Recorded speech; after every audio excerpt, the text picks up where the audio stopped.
Alors,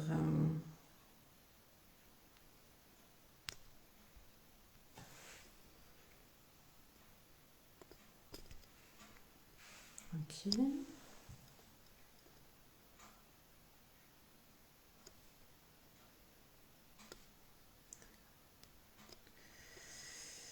Euh,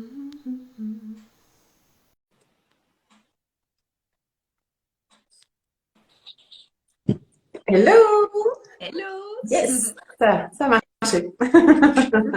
J'avais peur de ne pas réussir à t'inviter. Bon, on va attendre que les gens se connectent. On a donné rendez-vous à 11 heures. On est timé, on est bien. Est-ce que tu as bien? Oui, je vais bien, et toi? Très bien. Il fait un temps juste magnifique. Je sais pas pour toi à Bordeaux. Ici, pareil, très beau aussi. Un beau week-end qui s'annonce. Ouais. On a hâte, c'est bien. Puis on commence ce week-end. Alors il est déjà 11 heures, mais avec ce live, le premier. Je suis très contente de le commencer avec toi. Mon baptême du feu sur un sujet qui touche beaucoup de personnes. Alors, ne serait-ce que de par la sexualité en généralité, mais sur les femmes atteintes d'endométriose. Donc, on va attendre un petit peu que tout le monde se connecte pour commencer ce live et avancer dans le programme qu'on s'est fixé. Tout à On a fait. plein de jolis sujets à aborder. Bonjour à tout le monde. Merci d'être là. Merci de votre soutien. J'espère que ça va vous plaire. Vraiment, ce projet me tient particulièrement à cœur. Je trouve ça plutôt chouette de pouvoir partager, vous partager les gens qui, moi, m'ont inspiré euh, par rapport à leur parcours, par rapport à leur métier, et puis ce qu'ils peuvent apporter comme soutien, solution pour l'endométriose et surtout vous faire découvrir peut-être des pratiques, des techniques que vous ne connaissez pas. Donc voilà, tout ceci est à terme, enfin, informatif. Vraiment, on est là pour informer, euh, diffuser des belles énergies, s'amuser aussi. Hein, c'est quelque chose de très chill. On aurait pu se faire un petit rendez-vous café de la matinée. Écoute, ouais, on va commencer tout doucement. Les gens vont venir. Donc, Céline, encore une fois, merci beaucoup d'être avec moi pour ce premier live. Avec grand plaisir. Merci pour cette invitation. C'est un honneur pour moi aussi de pouvoir contribuer à ce lancement de ces live podcasts inspirants.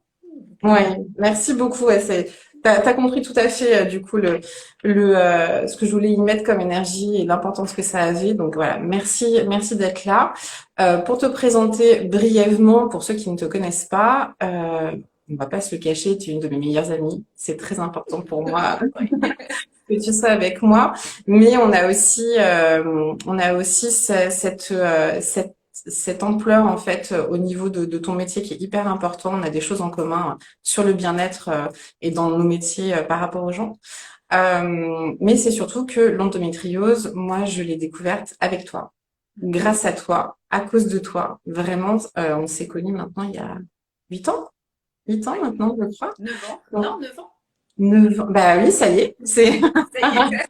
c'est beau, c'est beau, c'est beau. Déjà 9 ans d'amitié et j'ai découvert oui, cette pathologie grâce à toi. Je ne connaissais pas du tout il y a 9 ans. J'ai après, moi, commencé mes études de naturopathie et plus j'avançais dans mes études, plus je creusais, plus je me disais non mais c'est pas possible, il y a tellement de choses à faire, il y a tellement de personnes concernées, il faut agir, il faut faire quelque chose. Et donc voilà, on a de façon amicale créé ce lien-là aussi par rapport à l'endométriose, puis après on a évolué toutes les deux. Donc je vais te laisser te présenter, présenter aussi ton parcours, comment tu es devenue sexologue thérapeute, et puis on va avancer sur notre petit programme. Oui. Alors, bonjour à tous. Bonjour Sandra. Merci pour cette invitation. Merci. Donc, je suis Céline Vendée, j'ai 42 ans, j'habite à Bordeaux depuis 12 ans maintenant. Je suis maman d'un petit garçon de presque 9 ans et je suis sexologue thérapeute de couple. Ça a été une reconversion professionnelle, donc ce n'est pas mon métier d'origine, mais c'est mon métier de cœur aujourd'hui et que je fais avec enthousiasme et avec beaucoup de bonheur. Donc, je suis atteinte d'endométriose, donc je suis à la fois patiente et je suis aussi à la fois euh, très touchée par toutes ces femmes qui sont atteintes d'endométriose et ça me tient à cœur aussi de leur proposer un accompagnement particulier, notamment dans mon métier donc de sexologue, parce que l'endométriose peut fortement impacter l'intimité et plus spécifiquement la sexualité des femmes et du couple quand elles sont en couple. D'accord. Qu'est-ce qui t'a donné envie de te diriger vers cette thérapie en fait de sexologue, enfin en tant que thérapeute, et pas choisir un autre domaine qui aurait pu aussi avoir un lien avec l'endométriose? Hmm. Alors, être sexologue, c'est avant tout être effectivement thérapeute. Et une des qualités pour être thérapeute, c'est l'écoute. Et c'est très souvent qu'on me disait que j'étais une bonne écoute donc dans mon entourage proche et même des personnes que je connaissais pas ou peu, et notamment qui se confiaient sur leurs problématiques intimes. Euh, donc, au moment de la reconversion, je me suis posé la question de quelles étaient mes compétences naturelles et donc capitaliser sur ces compétences-là. Et donc, il y avait déjà ça. Et puis, tout ce qui a trait à la sexualité m'a toujours très intéressée. Donc, j'avais déjà voilà, des lectures inspirantes à ce sujet-là. De la curiosité beaucoup pour la sexualité humaine et donc ça s'est fait assez vite. Voilà, c'était presque une évidence de Oui, me c'est dire. ça, une évidence, c'est ce que j'allais dire. Ça s'est fait limite naturellement, avec une belle synchronicité aussi, parce que ta formation, du coup, tu l'as pas faite à Bordeaux, Non. tu l'as faite dans un institut. Est-ce que tu peux nous en parler vite fait? Oui, donc à l'Institut de sexologie qui se situe à Vendôme, dans le Loir-et-Cher, donc au sud de Paris, qui était auparavant d'ailleurs à Paris, et c'est un institut qui est dirigé par le docteur Jacques Weinberg, qui est donc médecin, sexologue, qui est des pionniers de la sexologie en France. Donc pour moi, c'était important d'avoir justement cette formation auprès du précurseur en fait de cette nouvelle discipline, parce que voilà, c'est une discipline qui est assez récente, en prise en charge en tout cas, même si on a Hmm. toujours pratiqué de la sexualité humaine, ne serait-ce que reproductive. C'est ça, c'est ça. C'est une discipline, en tout cas, qui est assez récente, donc qui date des années 60-70, et Jacques Weinberg en était le précurseur, en France en tout cas. Donc voilà, j'ai choisi cette formation aussi pour ça, pour cette approche aussi qui est sexualité humaine, donc sexologie humaniste. Donc on va prendre en charge justement l'être humain dans sa globalité et pas que en tant qu'organes génitaux. Oui, c'est Voilà. ça. Donc ça, c'était aussi important pour moi, ce type d'approche. Oui, c'est comme moi en naturopathie, on a une prise en charge qui est holistique, on prend la Oui, personne dans sa globalité. Et comme tu le disais aussi très bien, c'est, enfin, la sexualité, si on est tous sur Terre aujourd'hui, c'est qu'on descend forcément de nos ancêtres. Donc, elle est de manière reproductive à la base, mais effectivement, d'avoir pris conscience à un moment donné qu'il y avait quand même l'émotionnel qui prenait le dessus, enfin pas le dessus, mais qui était important à prendre en considération. Et c'est surtout qu'il n'y a pas, c'est si on n'a pas une sexualité, enfin c'est je pense que c'est aussi au moment où on se pose la question de qu'est-ce que je ressens par rapport à ça, si ce n'est pas que reproductif. C'est un peu ça aussi la différence avec les animaux. On a ce côté émotionnel qui est très important. Toi aujourd'hui, donc tu as dit que tu étais aussi thérapeute de couple, donc tu as des personnes qui viennent te voir en individuel, oui. en couple. Comment toi est-ce que tu pratiques en fait au niveau de tes séances? Alors, donc j'ai un cabinet en présentiel. D'ailleurs, j'y suis actuellement. On peut faire un petit tour, Oui. voilà, avec ma bibliothèque, le canapé qui est bien occupé là, mais qui reçoit les personnes. Donc, effectivement, je reçois en individuel, homme ou femme, pour tout type de problématique. En fait, à partir du moment où il y a une souffrance, qu'elle soit physique, psychologique ou émotionnelle, il y a une prise en charge, voilà, en sexothérapie. Donc, homme ou femme et en couple. Alors parfois, c'est des démarches de couple directement. Donc, les deux sollicitent. Donc c'est plutôt souvent pour des problématiques de communication, Mm. pas forcément de sexualité. Et puis quand les personnes viennent individuellement au cabinet, hommes ou femmes, et ils ont un partenaire de vie, homme ou femme également, très souvent, j'inclus du coup à un moment donné de la thérapie le partenaire, le ou la partenaire également, parce que c'est important. La sexualité, c'est quelque chose qui se partage. Donc, on ne peut pas porter tout seul non plus la responsabilité de la sexualité du couple, homme ou femme. Et ça, ce sera important de le rappeler aussi dans le cadre de la prise en charge en sexothérapie en sexothérapie, pardon, pour l'endométriose. On peut. Oui, pour l'endométriose. Est-ce que par exemple, tu fais faire des exercices? Est-ce que tu accompagnes en extérieur? Enfin, alors, Oui, en extérieur, alors, attention. oui, Là, non, non. alors, Alors, on va remettre, on n'est pas sur, tu sais, le fantasme de base du sexologue qui regarde les gens dans leur intimité. On n'est pas du tout là-dedans, c'est pas là-dedans que je voulais aller. Non, non, sur ce que tu proposes, oui. effectivement, comme possibilité d'approche. Oui, alors en fait, j'ai une petite particularité. Il y a aussi un sujet qui m'a beaucoup interpellée et beaucoup intéressée, c'est la chambre à coucher. Donc là, l'alcôve de l'amour, là où va se passer la plupart du temps le rapprochement de l'intimité, de la sexualité des couples. Euh, donc du coup, je me suis intéressée à ce lien-là, justement la chambre à coucher, l'intimité, la sexualité, et comment en fait les gens prenaient soin de cette chambre où pouvait se passer leurs relations sexuelles. Et je me suis rendu compte que c'est souvent une pièce qui était négligée en termes d'aménagement, de décoration, de confort, de qualité de literie, etc., qui sont peu propices du coup à une bonne qualité du sommeil, mais aussi pas forcément très qualitatif et très incitatif pour un rapprochement intime aussi. Donc voilà, donc je propose un coaching de la chambre à coucher, qu'on soit d'ailleurs en individuel ou en couple. Et de manière aussi beaucoup plus englobante, je vais proposer un coaching de vie intime, donc là aussi en couple. Donc je vais vraiment être une approche très spécifique par rapport à l'histoire du couple. Donc c'est en général des couples où je suis déjà en thérapie et on D'accord. peut aller un petit peu plus loin sur justement parfois des aspects techniques. Alors je précise évidemment, tout le monde reste habillé, il n'y a pas du tout de... C'est ça, surtout. Euh, il peut y avoir des exercices, mais qui vont être liés à la respiration, à l'ancrage, au sensoriel. Donc, ça va être surtout ça. Et puis, la partie aussi chambre à coucher. Donc, on va voir ensemble, en fait, moi, je vais mettre le doigt sur des choses qui vont être pour moi évidentes et pas forcément pour les Bien sûr. couples.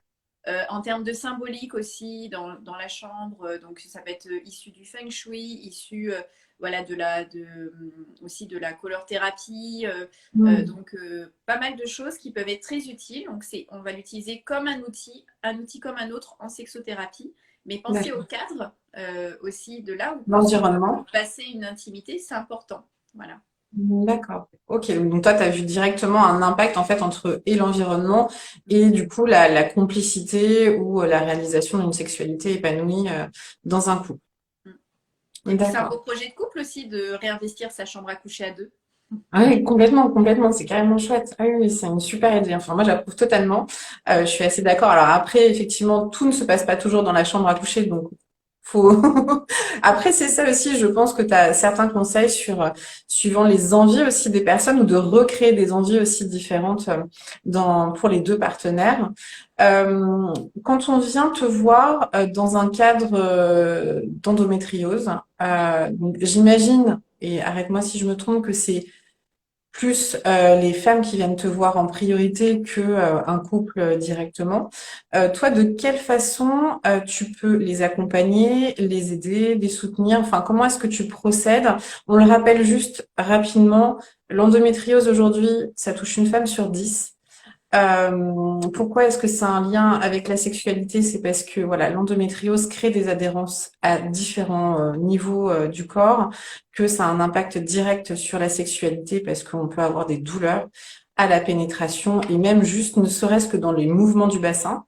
Donc c'est vraiment très important d'avoir aussi cette notion-là que c'est pas parce qu'on a de l'endométriose que notre sexualité s'arrête, qu'il y a des solutions. Alors bien évidemment, la première solution reste médicale, elle est très importante d'être prise en charge par un médecin, d'être accompagnée si besoin d'une chirurgie parce que on ne peut pas tout faire malheureusement en extérieur et en thérapie douce. Mais toi, ton impact à toi en accompagnement, surtout, je pense, sur les douleurs pénétratives qui vont avoir un impact et physique et émotionnel. Comment est-ce que toi, tu agis pour les accompagner et quelles solutions tu leur proposes? Alors, donc la majorité des femmes qui sont atteintes d'endométriose qui me consultent sont déjà diagnostiquées, mais des fois, ça arrive également que des femmes ne le soient pas, qui viennent pour des douleurs, voire d'autres symptômes. Et donc moi, j'ai un faisceau d'indices aussi qui m'indique que peut-être elle serait atteinte d'endométriose. Donc déjà aussi, je réoriente Oui, rapidement c'est ça. justement Tu sur peux une, faire à l'inverse. voilà, pour Toi, une en fonction de ce qu'elles consultation. te disent, de Voilà, ces les symptômes dont elles te parlent, toi, ça éveille et tu peux aussi, très bien, rediriger. Et bah, alors, c'est pareil, je profite pour en rappeler. Aujourd'hui, la moyenne de diagnostic, c'est 7 ans. C'est énorme. Il y a une errance médicale à ce niveau-là qui est énorme. C'est pas la faute non plus aux médecins, hein, c'est parfois on met pas le doigt dessus tout de suite et qu'aujourd'hui aussi il n'y a pas assez de médecins spécialisés en endométriose. Je pense notamment aux échographistes et c'est de là que tout part en fait sur le diagnostic. Donc déjà si toi effectivement tu peux leur faire gagner quelques années en ayant éveillé à la suspicion de cette pathologie, effectivement je pense que tu aides déjà ne serait-ce que comme ça en redirigeant vers les professionnels de santé. c'est ça, parce que ça peut être vraiment, comme tu le dis, une errance médicale de plusieurs années. Et dès qu'il y a un diagnostic, en fait, il y a déjà le soulagement de se dire, bah, c'est pas dans ma tête, je suis pas folle. Et ne serait-ce que ça peut déjà aussi soulager émotionnellement et le corps. Parce que, en fait, l'endométriose, comme tu l'as dit, ça peut générer, alors c'est pas une fatalité, mais ça peut engendrer des douleurs, notamment des douleurs et à l'intromission, donc à l'entrée du vagin, et des douleurs à la pénétration, donc plutôt au fond du vagin, qui vont résonner donc, dans tout le bassin, tout le plancher pelvien. Et en fait, quand il y a une douleur, que ce soit due à une adhérence, un nodule, une atteinte, quelle qu'elle soit, ça peut être des kystes aussi, en fait, le réflexe du corps aussi, ça va être de se contracter. Et donc, le fait qu'il y ait une répétition, une crispation constante du corps, ça peut entraîner aussi un périnée très tonique. Et donc, ça va majorer, enfin, ça va amplifier l'intensité des douleurs, voire même en dehors de pénétration. Et puis, ça peut être aussi la fatigue chronique peut engendrer une baisse de libido parce qu'on n'a plus d'énergie, tout simplement. Voilà. Donc, comme c'est une maladie inflammatoire, on peut être très fatigué. C'est la récurrence, voilà, qui va enclencher ça aussi. Il y a les traitements hormonaux aussi, parfois, qui peuvent, pareil, déclencher une baisse de libido. Donc, souvent, c'est assez, il y a un cumul. Et puis, il y a une Mhm. part importante aussi de, justement, comme il y a une errance médicale, il y a beaucoup d'examens médicaux qui peuvent être faits. Et le fait de faire beaucoup d'examens médicaux, notamment des prélèvements, des touchés vaginaux, donc l'usage aussi des spéculums, la position gynécologique, ça m'a Mhm. impacté aussi en termes de ressenti, en termes de plus s'approprier en fait cette part de son corps, donc de son sexe, qui va être Mhm. vraiment un objet organique voilà, lors des auscultations, etc. Donc il y a aussi souvent besoin de se réapproprier cette partie-là de son corps. Donc c'est vraiment très global. En général, il n'y a pas que la douleur, c'est un Bien ensemble sûr. de choses. Et c'est tout cet ensemble de choses qu'on va traiter en sexothérapie, justement. Premier D'accord. point aussi important, comme je l'ai dit, c'est rediriger, y compris pour les femmes qui sont déjà diagnostiquées. S'il n'y a pas de prise en charge, par exemple, ostéo ou kiné, c'est quelque chose Mhm. que je vais quasiment systématiquement conseiller également, parce que comme je l'ai dit, soit il y a une crispation du plancher pelvien, donc mécaniquement, le périnée peut être tout le temps très sollicité, très contracté. Très Donc, contracté, bloqué, ouais. voilà, faire appel à des kinés spécialisés dont c'est le métier, la spécialité, bah, cette prise en charge elle va être importante. Ça peut être aussi des ostéos spécialisés. Mhm. Souvent, ce sont des femmes aussi. Ça va rassurer les femmes du coup d'aller voir des femmes Bien sûr. dont voilà, qui vont être habituées aussi à ce type de prise en charge. Donc ça, c'est important. Et puis aussi, je peux orienter par exemple vers des naturopathes dont c'est la spécialité aussi pour soulager l'état inflammatoire, C'est les ça. problèmes digestifs, etc. Parce que des fois, les Oui, femmes ça n'ont pas déclenche non d'autres plus choses. cette information-là, qu'elles peuvent être accompagnées de manière holistique. Et les symptômes qu'on peut avoir qui semblent pas connectés à la sexualité, du style une alternance de constipation, de diarrhée, vont en fait avoir un impact de manière indirecte Directement. sur la sexualité parce que quand Mhm. on est constipé, qu'on a mal au ventre C'est ça. ou qu'on voilà, on a la diarrhée, ben, on n'a pas très envie non plus d'un rapprochement, d'un câlin.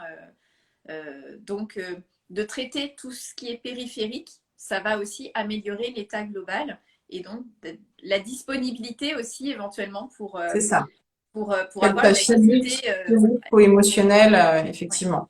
C'est ça. Mais c'est vraiment une prise en charge globale. De toute manière, tout est lié. Comme tu le disais, c'est pas que organique. Enfin, c'est pas qu'un organe. On ne peut pas juste dissocier et la sexualité et les intestins et l'émotionnel. Voilà. Et puis c'est l'avantage aussi d'avoir des thérapies complémentaires qui restent douces et justement, on a aussi ce côté tellement violent au niveau du corps, alors que ce soit en interne avec cette pathologie ou avec tous les examens, comme tu le disais, en externe, qui sont pas toujours bien tolérés, et puis c'est surtout quand même assez douloureux. Toi, du coup, qu'est-ce que tu proposes techniquement comme conseil, comme exercice, comme outil? Oui. Alors déjà, je commence souvent par des rappels anatomiques. Donc j'ai mon Très bien. bassin ici, Petit voilà. cours.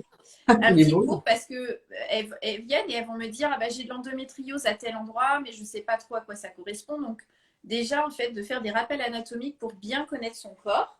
Donc Hmm. là en interne Oui, pardon, et puis voilà en externe aussi la super. vulve, le clitoris. Voilà en fait aussi comprendre les mécanismes de l'excitation physiologique et Mhm. aussi les mécanismes du plaisir, du coup là, d'origine génitale, hein, clitoridienne. Mais c'est important aussi déjà d'avoir, pour pouvoir s'approprier son corps, il faut connaître. C'est Il faut ça. avoir la connaissance. Voilà. C'est ça. Le pouvoir, c'est le savoir. Donc, Oui. il J'aime faut beaucoup cette phrase.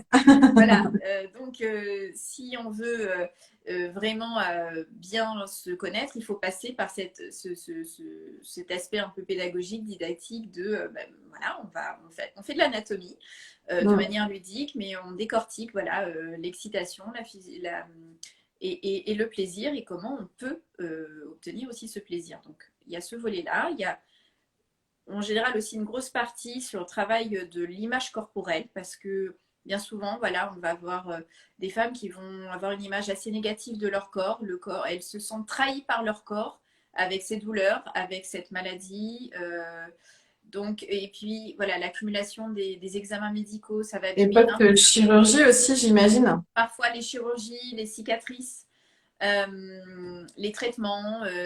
Ça peut être couplé aussi à de l'infertilité chez certaines femmes. Donc, il y a un Ouais. parcours PMA qui va se rajouter aussi là-dessus. Des injections, voilà, des traitements hormonaux lourds.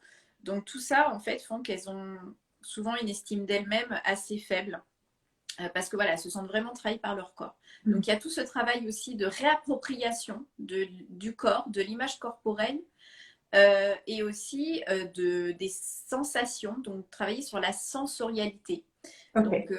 souvent, je propose alors, un exercice de visualisation de son corps, de body scan, avec, je leur fournis un fond de silhouette de corps humain et de pouvoir identifier en fait quelles sensations elles associent, quelles sensations et émotions elles associent à leur partie du corps.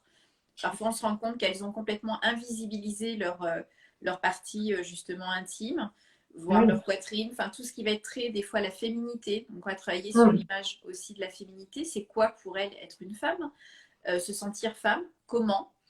Donc, il y a tout ça pour bien, en fait, préparer le terrain aussi de la sexualité et le sens qu'on met à la sexualité, parce que c'est de la sexualité reproductive, c'est de la sexualité pour faire plaisir à son ou sa partenaire, pour se faire plaisir à soi.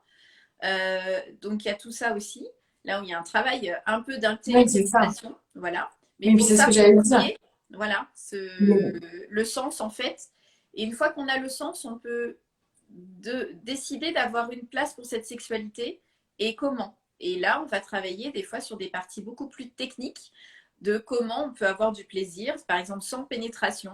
Parce que Oui. oui, la sexualité, ça ne se résume pas à un rapport coïtal, Hmm. intravaginal, avec préliminaire, pénétration, éjaculation.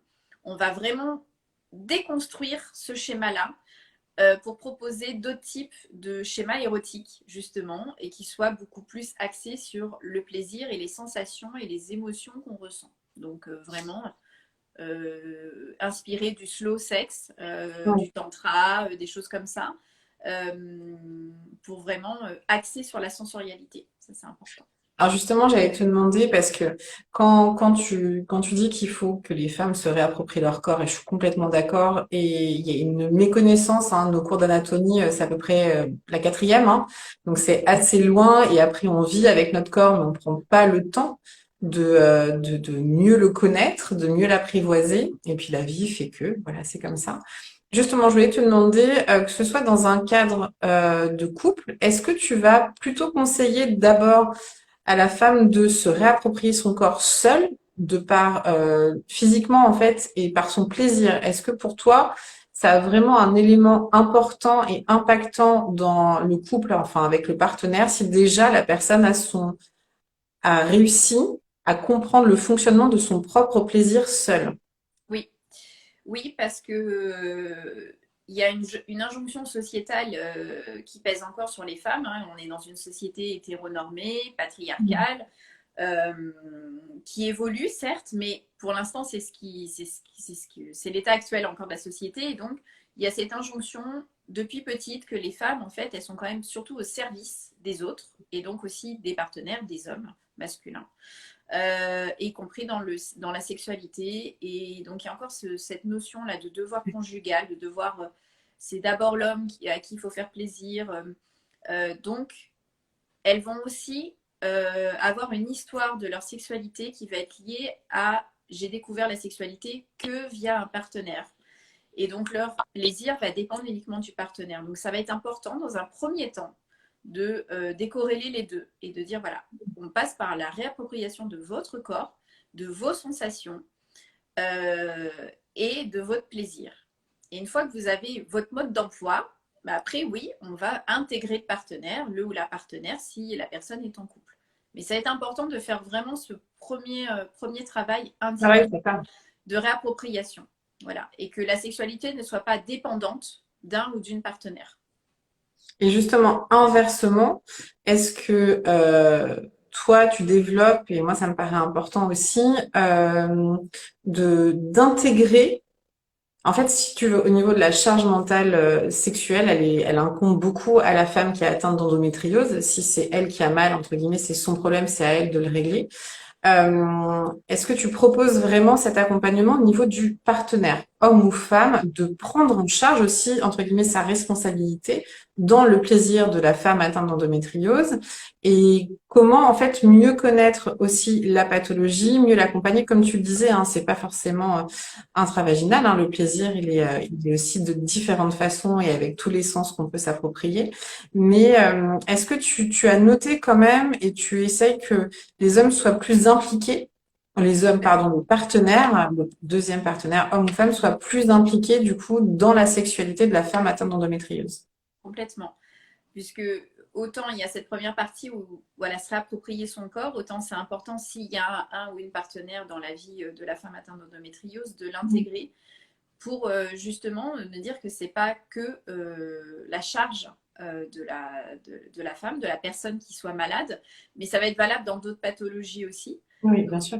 par exemple, quelque chose qui n'a rien à voir, mais un homme qui va venir peut-être pour une éjaculation prématurée, ben, Mhm. je vais aussi recevoir la compagne s'il y en a une, parce que justement, on parle de sexualité du couple. Et on va aussi, de même titre, expliquer les mécanismes, là par exemple de l'éjaculation, du réflexe éjaculatoire, pour la partenaire également, parce qu'en fait, c'est pas parce que c'est le corps d'une personne que ça ne va en fait être qu'à la charge de cette personne-là. Donc ça, c'est vraiment important. Donc, dans le cadre de l'endométriose, évidemment, il y a aussi justement tout ce volet un peu pédagogique. On va expliquer l'impact de la maladie, Mhm.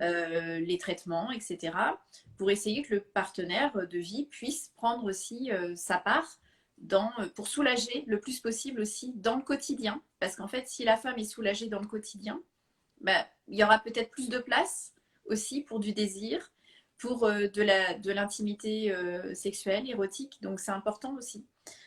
C'est pas que la sexualité en elle-même, mais c'est créer les conditions propices pour qu'il y ait de la sexualité aussi. Oui, clairement, en fait, on est toujours dans l'environnement, qu'il soit décoratif ou autre, il y a quand même l'environnement Ouais, qui fait la différence. ouais. Juste un petit sujet aussi au niveau du parcours PMA. Parce que justement, quand on rentre en parcours PMA, qu'on soit atteint d'endométriose ou pas, hein, qu'on ait Mm, une problématique de fertilité, ça va avoir un impact direct sur la sexualité, puisque là, pour le coup, on va être que sur une prise en charge reproductive, oui. avec un objectif bien précis. Donc justement, quelle est la part de plaisir dans ce parcours PMA qui peut être du coup vraiment bafoué parce qu'on va être très comment dire mince bref enfin c'est Oui. très calé quoi enfin on peut pas laisser place à juste une envie comme ça. Comment est-ce que toi tu fais pour les accompagner, dédramatiser, enfin voilà, que ce soit qu'on ait plus cette injonction au niveau reproductif et qu'on garde une part de plaisir, mais qui est pas évidente dans ce programme-là, en fait. Mm. Euh, la PMA, donc ça va avoir un objectif précis, la reproduction. Donc Mm. l'objectif, c'est un bébé avec tous les traitements que ça implique, les examens, les rendez-vous médicaux, tout est très timé. Donc il y a Mm. un calendrier, un rétro-planning, voilà, Mm, c'est ça. par rapport au cycle, etc. Donc là, on est vraiment c'est très technique. Et donc, si on veut conserver justement un peu de légèreté dans la sexualité, bah déjà, on va certainement dire au couple foutez-vous la paix aussi, dans le sens où il n'y a pas Mm. d'injonction aussi à avoir absolument de la sexualité ou de la performance sexuelle ou de plaisir, parce que justement le corps va déjà être assez sollicité. Donc ça va être plutôt axé aussi sur de l'affection, de la tendresse, rester en contact physique et pas forcément sur de la sexualité vraiment pure.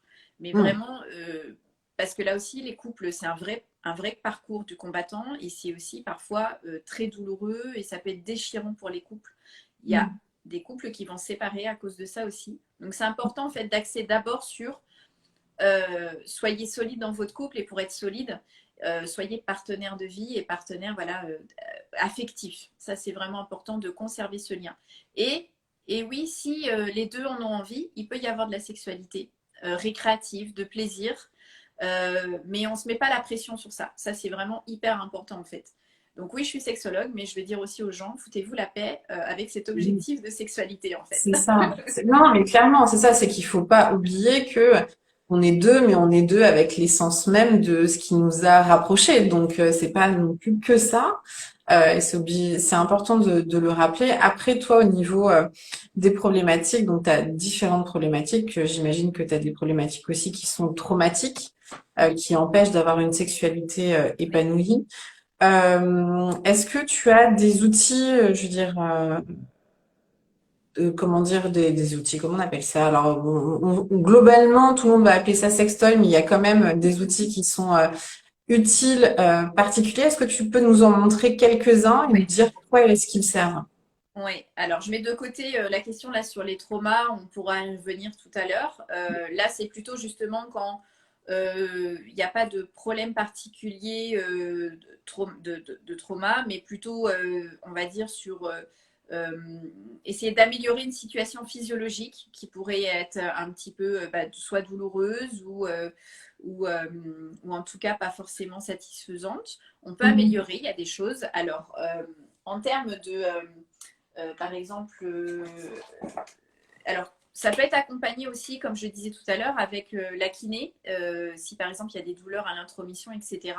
Donc souvent en parallèle du travail pour se réapproprier peut-être la sensation à la pénétration qui ne soit pas douloureuse. Ça peut être par exemple avec un ensemble de boules de Kegel, donc qui sont très anatomiques, très physiologiques, très fines, des poids D'accord. très très légers. Il faut vraiment quelque chose qui soit le plus dans la douceur. Donc là, par exemple, ça peut être des boules de Kegel qui vont aider à réinsérer quelque chose, mais de manière très, très douce. Il y a aussi ce qu'on appelle des dilatateurs, mais anatomiques, voilà, et qui ne soient pas forcément phalliques. Oui, Là aussi, c'est avec, important. voilà, par exemple, la taille, pour que je montre la taille d'un petit doigt, pour y aller progressivement, tranquillement, pour à s'approprier les sensations Donc là, on n'est pas dans la recherche de plaisir, on est déjà dans je teste en fait et j'auto-évalue les capacités de mon J'autorise cerveau. aussi. Voilà. J'autorise quelque Voilà, chose. j'autorise et j'auto-évalue si en fait l'insertion se passe bien, l'intromission se passe bien et comment l'entrée de mon vagin va accueillir par exemple cette partie-là et va l'enrober et en termes voilà, de sensations. Donc ça peut être des choses comme ça. En termes de vraiment plaisir aussi, si on n'est pas très familière par exemple de la stimulation plutôt externe Mm. clitoridienne avec le gland du clitoris. On peut avoir par exemple des petits jouets avec euh, des vibrations, donc des stimulateurs clitoridiens, à D'accord. utiliser, à tester de manière par contre très en douceur parce que les vibrations en peuvent aussi peut déclencher parfois des douleurs. Donc il faut vraiment choisir un modèle où il y a la possibilité d'avoir vraiment Des nuances. Mm. des fréquences très très très très basses. Ce qui est le cas par exemple de ce modèle, c'est pour ça que je le montre, parce que D'accord. sur plein de stimulateurs clitoridiens, en fait, ils ont tendance à être un peu Oui. très, très, très, très, très saccadés et ça peut être Mm. extrêmement douloureux. Donc, il faut y aller. Mm. C'est pas contre-indiqué, mais il faut bien les choisir. C'est en ça qu'il y a une différence entre aller dans par exemple, un sex shop ou une boutique qui va proposer des jouets coquins et en parler avec un professionnel qui va mieux connaître ce type de pathologie. Ben, on n'est pas là pour vendre un jouet, mais on est là pour bien conseiller suivant justement les problématiques de la personne. Donc, Oui, c'est ça. on ne va Oui, pas la contre-indiquer, recherche, enfin, on va l'objectif, accompagner. Voilà. Et il ça, n'y a pas d'injonction à utiliser des jouets, etc. Mais ça, si la personne en a envie, si ça lui plaît, si elle est curieuse, c'est souvent que j'ai la question, bah, moi j'aimerais bien utiliser un jouet, mais je ne sais pas quoi acheter, j'ai peur d'acheter, j'ai peur d'avoir mal. Donc c'est orienté sur les bons produits aussi. Voilà, des choses qui vont être pas forcément, comment dire, spectaculaires, oui. mais plutôt choisir les bonnes technologies, les bonnes textures, le fait que ce soit ergonomique aussi. Voilà, tout ça, ça va être important en fait. Mais ça évolue aussi. Les gammes évoluent, proposent de plus en plus de choses et justement pour pouvoir s'approprier à différentes pathologies et c'est hyper important. On n'oublie pas de le préciser, les mains restent quand même le meilleur outil naturel au niveau sensoriel, surtout redécouvrir son corps tout doucement, voilà. Donc redécouvrir aussi son corps juste avec ses mains, par le toucher. Est-ce que tu donnes aussi, comme tu conseilles plutôt, certains lubrifiants, parce qu'on peut avoir malheureusement ce symptôme-là aussi de sécheresse vaginale avec la pathologie. Est-ce que tu les conseilles? Lesquels conseilles-tu? Parce qu'il y en a tellement aussi, il y en a certainement certains qu'il faut éviter. Alors, déjà, effectivement, il peut y avoir une sécheresse. Donc, et la sécheresse qui ne va pas être manifestée que au moment, enfin, que par l'absence de lubrification au moment du rapport sexuel, mais qui peut être aussi désagréable au quotidien, parce qu'en fait, la sécheresse, ça va entraîner une rétractation aussi des tissus, ce qui fait qu'on ne va pas être à l'aise non plus avec sa vulve, par exemple, qu'on va avoir cette sensation. Des fois, ça peut amener de l'inconfort, le fait voilà, d'avoir des irritations, des choses comme ça. Donc, ça peut déjà être s'hydrater en profondeur, au même titre que de temps en temps, on va faire un masque de beauté sur son visage et ça n'empêche pas de mettre de la crème de jour régulièrement, mais c'est un peu pareil. Donc, par exemple, il y a des cures d'ovules d'acide hyaluronique, je vais y arriver, Ouais. voilà, qui sont très bien. On peut utiliser aussi d'autres huiles pour hydrater au quotidien, pour pas en fait avoir cette sécheresse-là, l'huile de bourrache ou des choses comme ça qui vont être assez riches. Et après, en termes de lubrifiant, donc là, c'est vraiment à l'instant T. Euh, D'ailleurs, lubrifiant qu'on peut utiliser même s'il n'y a pas de pénétration, juste parce que ça va être plus D'accord. agréable, ne serait-ce que là, quand si on caresse sa vulve, l'entrée de son vagin, le clitoris, bah, si c'est sec, en fait, la peau va accrocher, ça va pas être très agréable. Mm. Donc, si on veut augmenter aussi les sensations, le côté plaisant qui va glisser, bah, on peut utiliser du lubrifiant, bien évidemment. Euh, Depuis quelques années, c'est assez récent, mais on a l'émergence des produits à base de CBD. Oui. Et ça peut être intéressant tout en restant vigilant aussi sur le fait que le corps, on n'a pas encore forcément de recul sur toutes les études voilà, et les effets qu'il pourrait y avoir. Donc c'est à tester. On peut déjà tester par exemple sur une partie de son corps, voir ce que ça donne. Si déjà on est familier avec ce produit-là en sublingual et qu'on le tolère bien, ça peut être intéressant d'utiliser, pourquoi pas, une huile intime enrichie en CBD qui va avoir un effet de justement décontractant C'est ça, au niveau des décontractant. muscles. Voilà, un effet antalgique local sans avoir besoin de prendre par voie orale. Donc, Oui. par exemple, il y a voilà, en huile intime enrichie au CBD. Alors, il faut savoir qu'elle ne s'enrichit à hauteur de 1%. Donc, D'accord.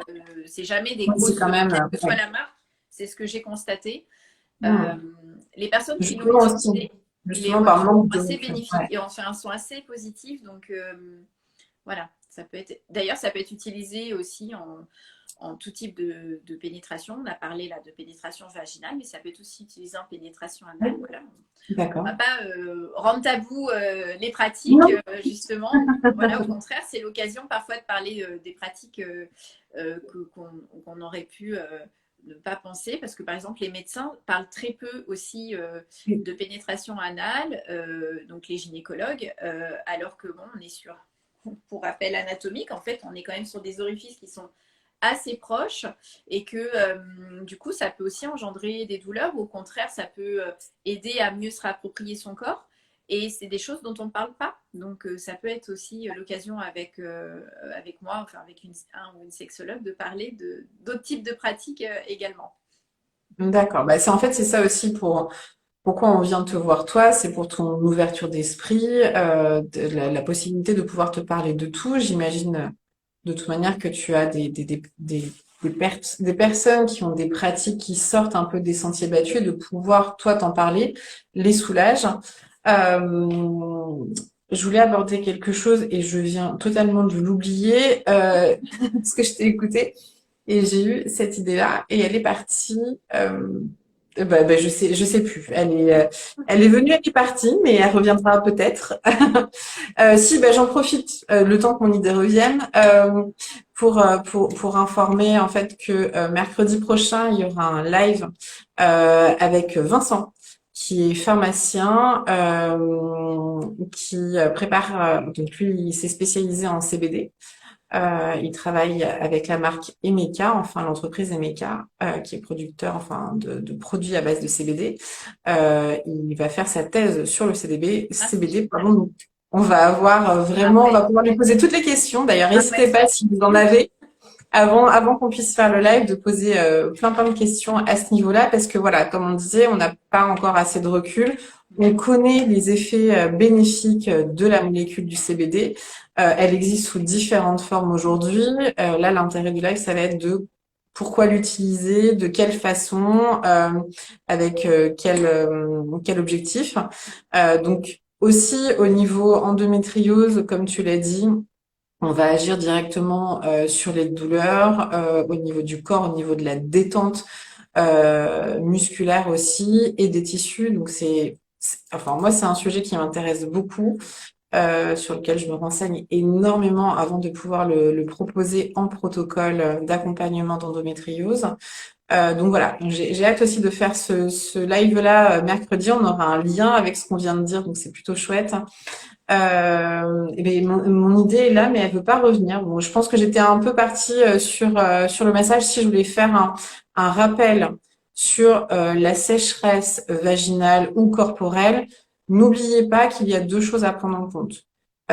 Déjà, de toujours consulter un gynécologue pour voir si derrière il n'y a pas une autre problématique avec des infections, qu'elles soient bactériennes, virales, enfin voilà, sur tout ce qu'on peut avoir comme problématique avec les MST, les IST surtout, plus précisément, et aussi voilà la prise en charge au niveau naturopathique. La sécheresse, même si elle est visible à l'extérieur, elle se traite surtout de l'intérieur. Donc on va chercher, comme d'habitude en naturopathie, quelle est la cause de cette sécheresse? On en a parlé un petit peu, ça peut être une pathologie, ça peut être simplement un dérèglement hormonal et c'est souvent le cas au moment de la ménopause, par exemple.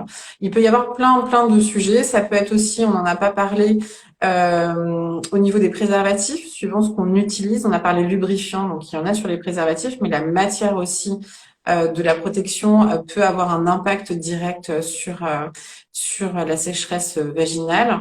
Et puis voilà aussi, le stress, l'environnement, comme tu l'as dit, la montée du désir a un impact direct. Et c'est là où toi, tu rentres aussi en ligne de compte et en soutien et en conseil. De toute Euh, façon, on en a déjà parlé. On sait que ça peut être une très belle alliance, la naturo et la Ah oui, sexo. c'est vraiment qu'on avance sur le sujet. Voilà. Et C'est d'ailleurs, tellement complémentaire. Oui, c'est tellement complémentaire parce qu'on a ça en commun qui est la prise en charge holistique. On voit la personne dans son ensemble. D'ailleurs, ça nous est déjà arrivé de parler de clients pour qu'on puisse avoir l'avis l'une et de l'autre, hein, que ce soit moi en sexo et toi en naturo, parce que le lien est là, il se fait. Alors, si on pouvait faire nos consultations à deux, alors là, ce serait incroyable. Mais on aurait vraiment la prise en charge globale. Mais vraiment, oui, il y a cet aspect-là où il faut pas oublier, enfin, de toute manière, on ne peut pas dissocier et le corps et le mental, enfin l'émotionnel en tout cas. La prise en charge globale est la plus importante.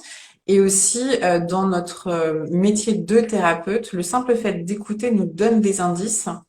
Et inversement, le fait, nous, de pouvoir être, enfin, d'avoir cette capacité d'écoute aide aussi les personnes à se confier et à nous dire des choses auxquelles même elles n'auraient pas pensé en arrivant, mais qui permettent de faire avancer et d'atteindre l'objectif qui est souvent de régler une problématique pour laquelle ils sont venus nous voir. Euh, je voulais te dire autre chose. J'ai trop de questions en même temps. Est-ce que tu accompagnes aussi, alors on a parlé de l'endométriose, j'imagine que au niveau de la cancérologie aussi, il y a un impact direct pour toujours de la même façon, quelle que soit, je pense, une pathologie qui est lourde, la réappropriation de son corps, parce qu'en cancérologie, quand on a un traitement, notre corps va être modifié, on va être plutôt focus sur voilà le soin et l'objectif des chimios, par exemple.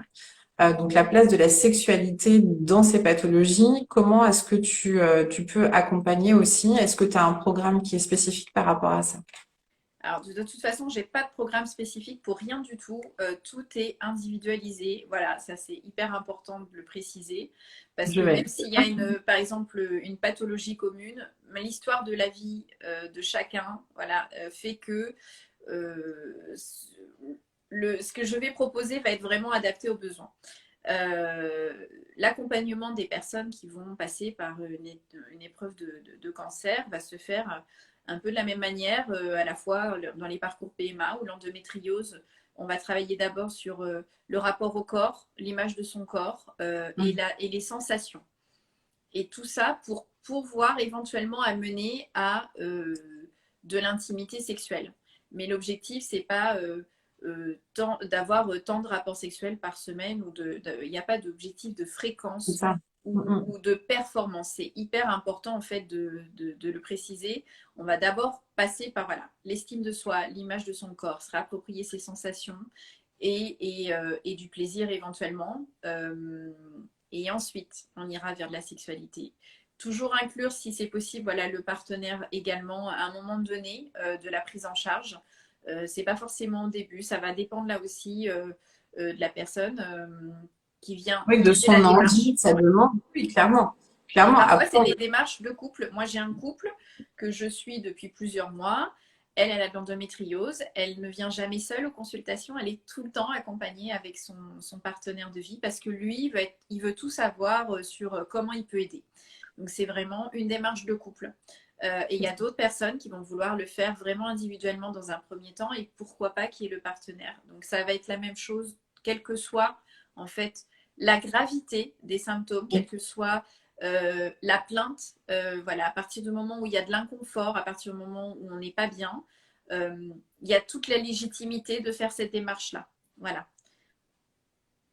D'accord. Ouais, mais ça me paraît tellement logique et merci en tout cas de ce que tu fais, de t'être reconverti et de pouvoir aider autant de personnes. Après, aujourd'hui, c'est encore malheureusement pas toujours conseillé en première intention parce qu'on n'oublie pas que le médical est quand même très important, mais ça me paraît vraiment primordial aussi. Ne serait-ce que personnel, même des personnes qui sont célibataires, qui ont Bien des sûr. problématiques, à retrouver aussi quelqu'un qui par exemple, sont restés seuls beaucoup trop longtemps et qui ont du mal à se réapproprier cette sexualité. Alors, pathologie ou pas, hein, mais Oui, la pathologie va d'autant plus parce que il y a aussi cette problématique-là quand on est atteinte d'endométriose et qu'on rencontre quelqu'un, de devoir lui faire part de cette pathologie avant même qu'il se passe quoi que ce soit, ou même après, ou qu'on n'ose pas. Il y a aussi cet accompagnement-là qui est psychologique et qui est très important alors ça va inclure son partenaire dans sa pathologie, mais directement dans sa sexualité, puisque voilà, ça va être la découverte des corps au début d'une relation. Et là, c'est très important. Toi, qu'est-ce que tu conseilles aux personnes qui sont atteintes d'endométriose, qui viennent de rencontrer quelqu'un? Comment est-ce qu'elles peuvent aborder ça pour aussi dédramatiser et déculpabiliser l'impact que ça va avoir dans leur toute fraîche relation? Mais justement, d'utiliser des mots assez simples pour pouvoir, pour ne pas stigmatiser justement la pathologie. Et donc, ça peut être, euh, oui, utiliser des termes simples, d'annoncer, voilà, qu'il y a des atteintes, que peut-être ça peut avoir un impact sur son désir, ou aussi il peut y avoir des douleurs, mais plus en fait on va informer, et plus on est transparent aussi peut-être, et plus il y aura une prise de considération de la, de la personne, pardon, de la relation. Donc voilà, on peut ne serait-ce que d'en parler, ça soulage. Voilà, on se Oui, libère déjà. aussi de quelque chose. Donc voilà. La communication, on ne cessera pas de le rappeler. C'est la base de tout, c'est très important. Ça permet surtout de créer aussi un dialogue autour de ça, c'est-à-dire ne pas juste informer, mais dire OK, voilà ce qui se passe. Comment est-ce que toi tu ressens les choses? Le consentement, il est aussi verbal dans cette communication de est-ce que toi tu es prêt à entendre ce que je vais te dire? Tout à fait. Est-ce que ça peut faire partie de notre relation et comment est-ce qu'on peut évoluer ensemble pour atteindre le même objectif qui va être soit voilà juste de l'affection, soit une sexualité épanouie. Mais en tout cas, voilà, on le rappellera toujours assez et c'est aussi notre rôle, nous, en tant que thérapeutes. C'est la base de notre métier, la communication.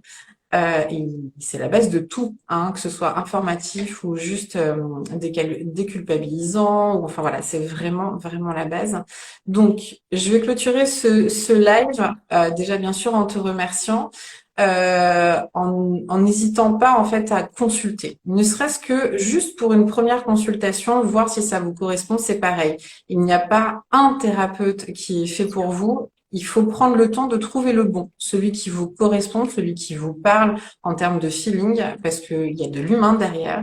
Donc c'est très important. Céline est très bien. Alors ça, je vais forcément faire ta pub parce que j'aime énormément la façon dont tu travailles et qui tu es, la personne que tu es. Et tout ce que tu fais aussi comme démarche et comme projet pour aider et accompagner les femmes atteintes d'endométriose, mais pas que, on en a parlé, c'est beaucoup plus large que ça. Donc, merci infiniment pour ce que tu fais.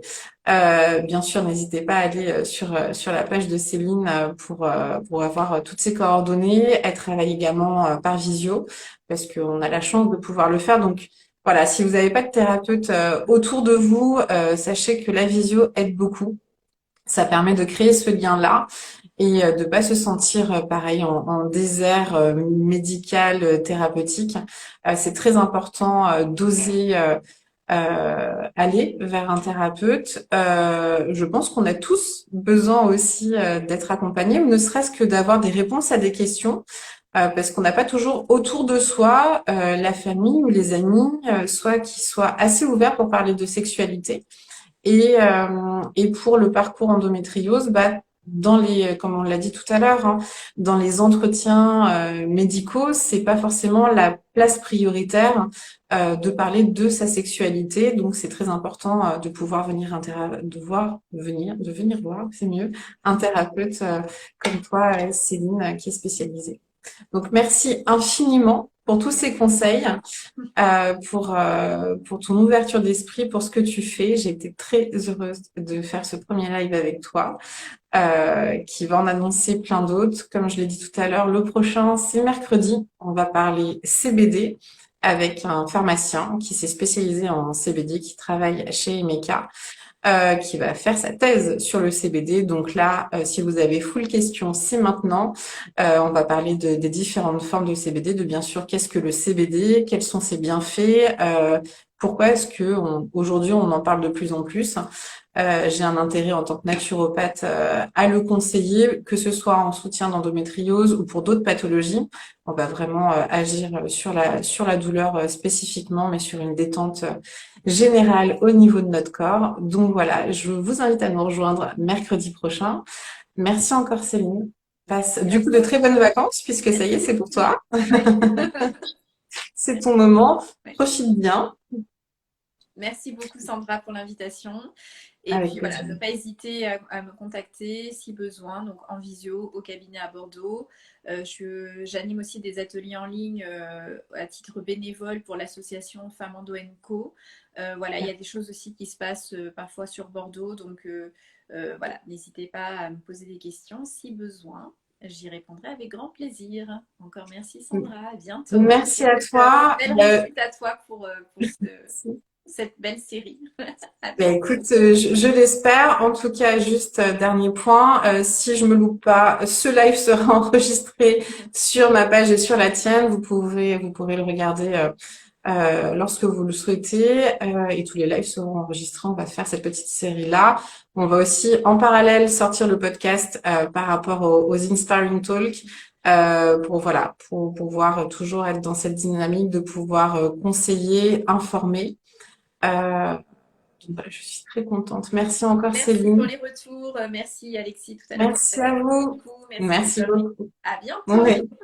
Au revoir. Au revoir.